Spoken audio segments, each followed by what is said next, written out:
चलिए इसको बनाइएगा, थोड़ा आप लोग भी कोशिश करिएगा। तो आज हम लोग पढ़ेंगे क्लास 5 का पर्यावरण और हम विषय से ऐतिहासिक स्मारक, इतिहास के पन्नों में, इतिहास के पन्नों में नालंदा का विश्वविद्यालय, नालंदा का है ना, ये पूरे दुनिया में विश्वविद्यालय अपने आप में जाने जाता था, एक शिक्षा का केंद्र हुआ करता था। लेकिन आज जो है इसे किसने जलाया और क्यों जलाया, इसके बारे में भी हम जानेंगे। लेकिन पहले हम जानते हैं कि नालंदा जो विश्वविद्यालय था, पूरे भारत ही नहीं विदेश से भी लोग यहाँ पढ़ने आते थे, है ना। यहाँ आते थे आपको पढ़ने के लिए, जापान से, चीन से, इंडोनेशिया से, तुर्की से, कोरिया से यहाँ आके लोग पढ़ते थे। और सबसे बड़ी बात है कि वो जो पढ़ने आते थे आवासीय आते थे। आज भी आप लोग आवासीय विद्यालय में रहकर पढ़ते हैं ना, उसी ढंग से नालंदा विश्वविद्यालय में आवासीय लोग रह के पढ़ते थे।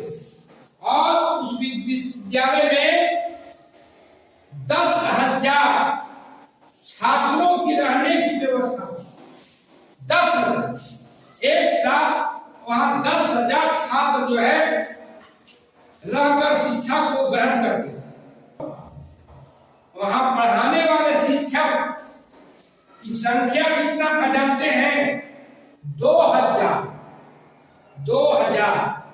यहाँ आपके विद्यालय में पढ़ाने वाले शिक्षकों की संख्या कितनी है? 8 है ना। और वहां शिक्षकों की जो संख्या था आपको 2,000।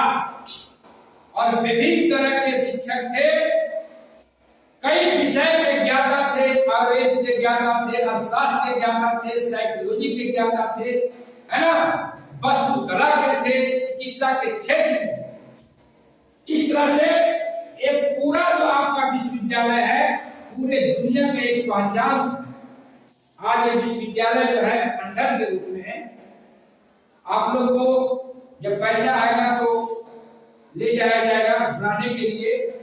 मुख्यमंत्री परिभ्रमण योजना के तहत बच्चों को ले जाना है और आपको इस जो है नालंदा का जो विश्वविद्यालय जो कभी इतिहास में है ना, आज जो हम पढ़ रहे हैं आपको उसको वहां दर्शन कराया जाए। अब जानिए इस विश्वविद्यालय में 10 मंजिला भवन था, 10 मंजिला भवन था, 10 मंजिल का भवन था। इस विश्वविद्यालय में जाने के लिए 4 मुख्य द्वार होता था, गेट हुआ था। और इस विश्वविद्यालय के चारों तरफ मोटी मोटी दीवारों से 4 दीवारी थी। सुरक्षा की दृष्टि से 4 दीवारी था। और वहां आपको सबसे बड़ी बात है कि वहां पे 4 पुस्तकालय था। उस विश्वविद्यालय में आपको 8 प्रांगण, 8 प्रांगण समझ रहे हैं? यहाँ आंगन जो देखते हैं है ना, आंगन है ना, उस ढंग से वहां 8 प्रांगण था जहां बैठ कर लोग जो है कि आपको एक साथ जो है शिक्षा ग्रहण करते थे, प्रार्थना करते थे। इतना बड़ा ये विश्वविद्यालय। और उस विश्वविद्यालय में 10 मंदिर था, है ना। और पुस्तकालय जो था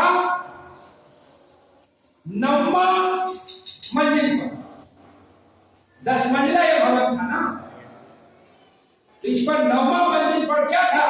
आपको पुस्तकालय। पुस्तकालय मतलब समझ रहे हैं ना, जहां विभिन्न तरह के पांडुलिपि पुस्तक था पढ़ने वाला, है ना। और उस पुस्तकालय का नाम था आपको रतन दधी, रतन रंजक और रतन सागर, है ना। लिखिए, नोट कर लीजिए। रतन नदी, रतन रंजक और रतन सागर, ये क्या थे? पुस्तकालय थे, जिसमें पुस्तकों का भंडार है ना। और हुआ था 5वीं शताब्दी, कब हुआ था? 5वीं शताब्दी विश्वविद्यालय का निर्माण कराया गया। और किनके द्वारा ये करवाया गया था निर्माण? आपको कुमार सम्राट है ना, कुमार गुप्त वंश के द्वारा कराया गया था, कुमार सम्राट के द्वारा, है ना। और 12वीं शताब्दी तक अपने उत्कृष्ट पर था ये विश्वविद्यालय, अपने उत्कृष्ट पर विश्वविद्यालय था। इस विश्वविद्यालय को कई बार लोगों ने आक्रमण किया इसको नष्ट करने के लिए, लेकिन बचा लिया गया। लेकिन आपको अंतर आपको 1193 ईस्वी है ना, आपको एक जो है तुर्की शासक ने इसको क्या किया? जला दिया। इस विश्वविद्यालय को जो हम इतिहास के पन्ने में आज देख रहे हैं, इसको जला दिया गया। उसका नाम था बख्तियार खिलजी, बख्तियार खिलजी, है ना। आज भी देखिए, पटना से आगे जाइएगा आप करीब 50 किलोमीटर तो बख्तियारपुर जंक्शन स्टेशन आपको मिलेगा, है ना।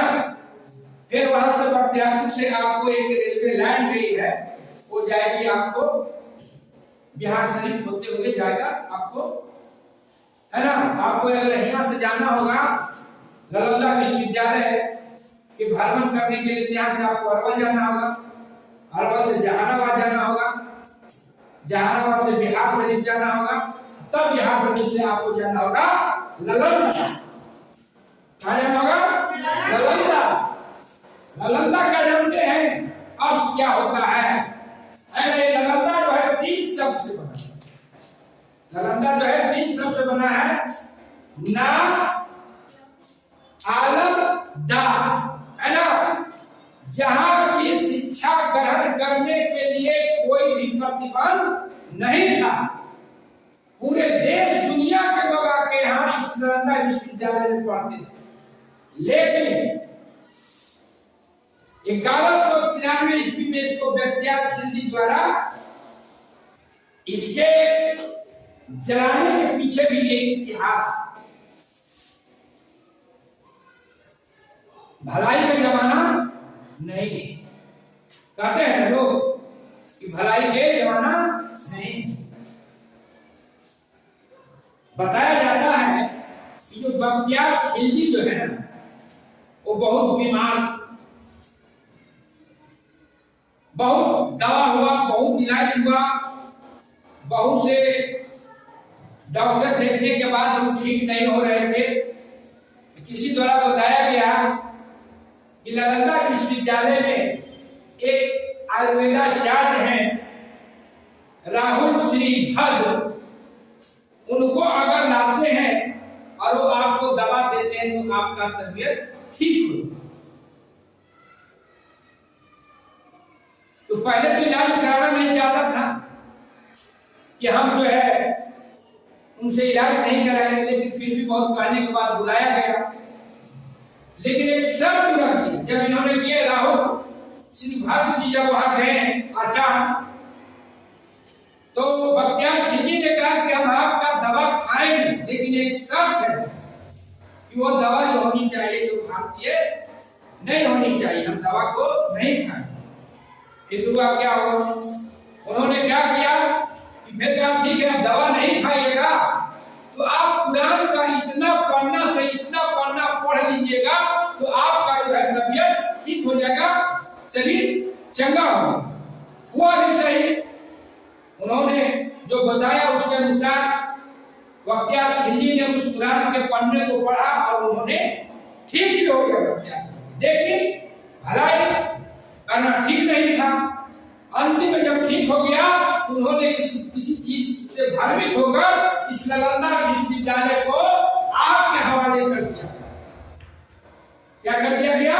आग के हवाले कर दिया गया और ये पूरा विश्वविद्यालय धूकर जल गया। जानते जैसा बताया जा रहा था कि वहां 3 जो है पुस्तकालय था, इतना किताब था कि जब आग लगाया गया था तो इस विश्वविद्यालय में करीब जो है 5-6 महीना तक आग भड़कते रहे, चलते रहे।